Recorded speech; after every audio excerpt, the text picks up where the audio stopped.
Hello, good morning students. Please subscribe the channel, drop a like, share and comment. This is SSC previous year dictation exercise number 13 on the speed of 100 words per minute.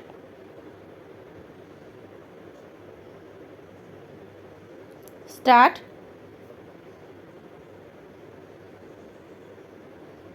Madam, Deputy Speaker, I rise to present the budget. Our government was elected amidst huge expectations of the people. The expectations of the people in electing us was good governance. Their expectations included burning issues like inflation, price rise and corruption in day-to-day transactions. There was also expectation for a major change in the way the country's natural resources were allocated, processed and deployed. We shall continue to undertake many more measures to ensure that the fruits of growth reach the farmers, the workers, the poor, the scheduled castes and scheduled tribes.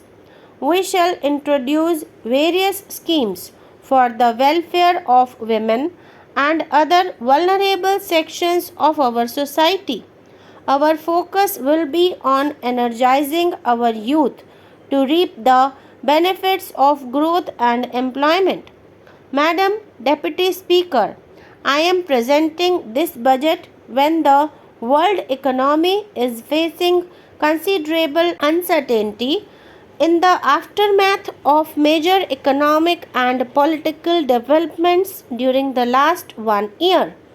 As per current indications, economic policy is expected to be more expansionary in certain large economies of the world.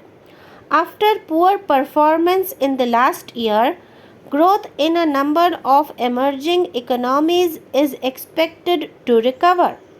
These are certain positive signs and point to an optimistic outlook for the next year. However, there are three major challenges for emerging economies. Firstly, the current monetary policy to increase the policy rates may lead to lower capital inflows and higher outflows from the emerging economies.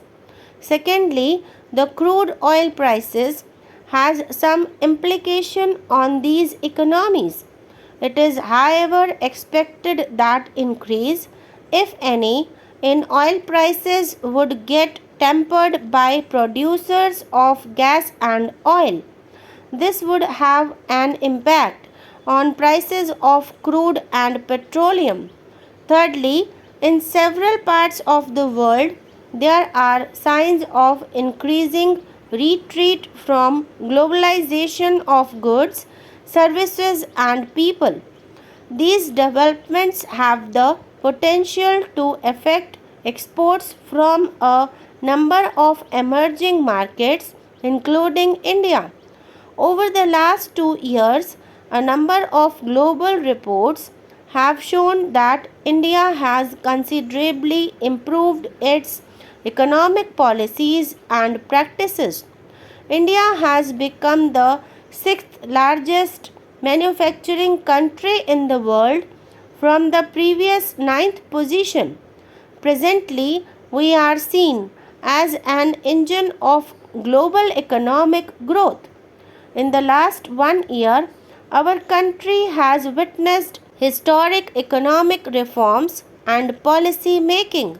In fact, India was one of the very few economies in the world undertaking such reforms.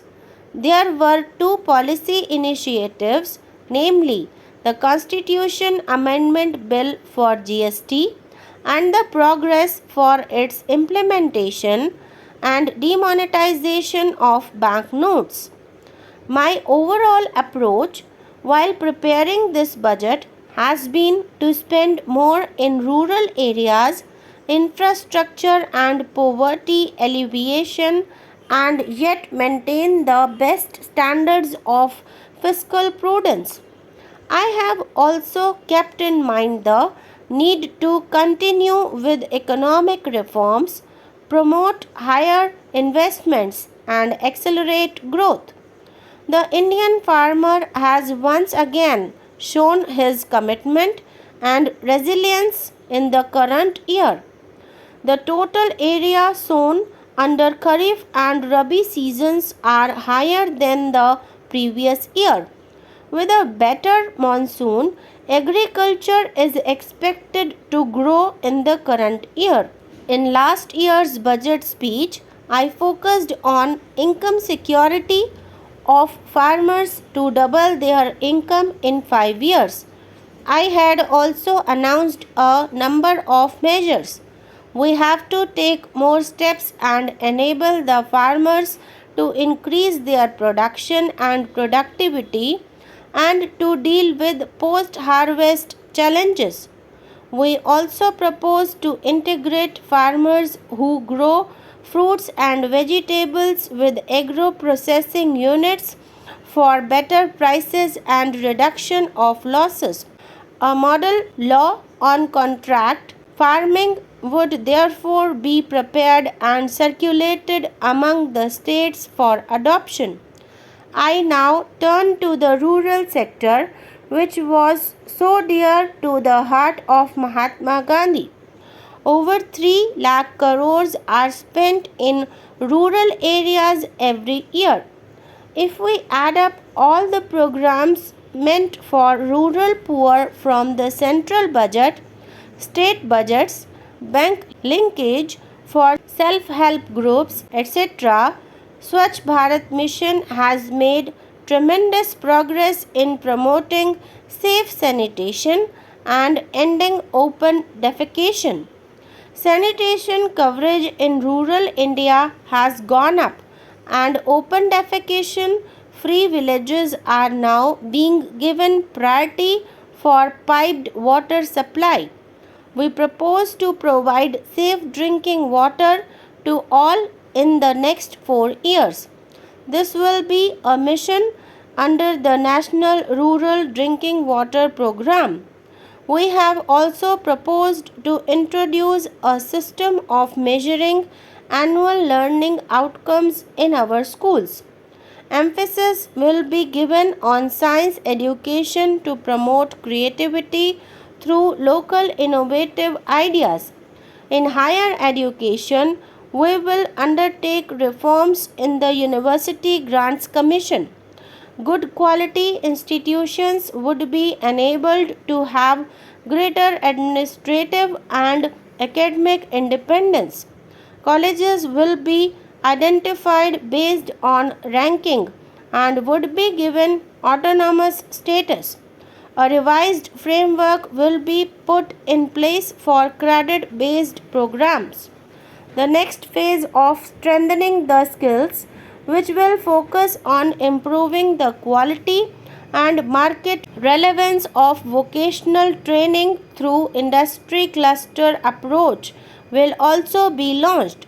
A special scheme for creating employment in the textile sector has already been launched. A similar scheme will be implemented for the leather and footwear industries as well. Tourism is a big employment generator and has a major impact on the economy. We also propose to facilitate higher investment in affordable housing. Affordable housing will now be given infrastructure status, which will enable these projects to avail the associated benefits. We also need to ensure adequate availability of specialist doctors to strengthen the primary and secondary levels of healthcare. We have therefore decided to take steps to create additional 5,000 postgraduate seats per annum. We will work with the state governments to take these tasks forward. The government is committed to take necessary steps for structural transformation of medical education and practice in India. An effective infrastructure and land transport sector will make our economy more competitive. A specific program for development of these multimodal facilities will be drawn up and implemented very soon. Madam Deputy Speaker, with these words, I commend the budget to the House.